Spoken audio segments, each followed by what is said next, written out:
So, Jess, when it comes time to calling the transplant recipient to give them the news, how do you prepare for that call? And has that become easier over time? Was it difficult to begin with? Um, it was, I don't think it was ever difficult. I think it was, I had an anxiety about doing it more than anything else. I think huge news.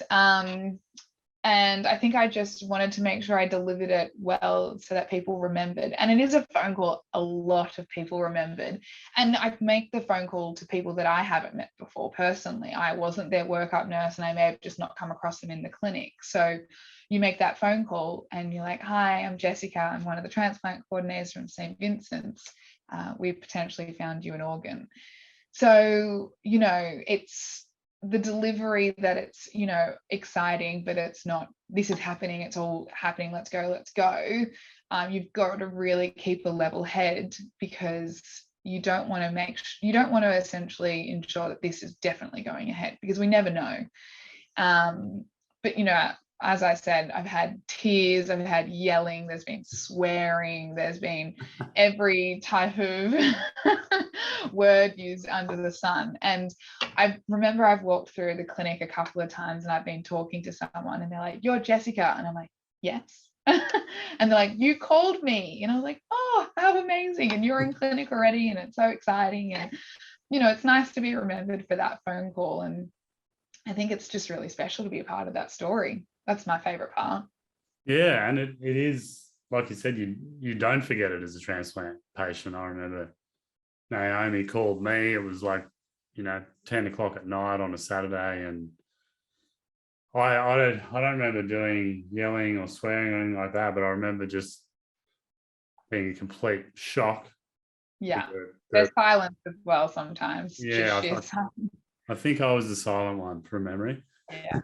And some people might get that phone call a couple of times because obviously, as we've said, they don't always go ahead. So some people may get, I remember we've called one gentleman 5 times. I mean, you just never know. And I think he had 2 phone calls in 2 days. Ooh. And his last one was the one that went ahead. So I think emotionally, that's extremely heavy on someone because you'd just be wondering when it's ever going to happen. So, yeah, I think some people, luck of the draw, they get it one time and it's a go, and then some people not so much. But yeah. Yeah, and the patients I've been talking to, because I was lucky.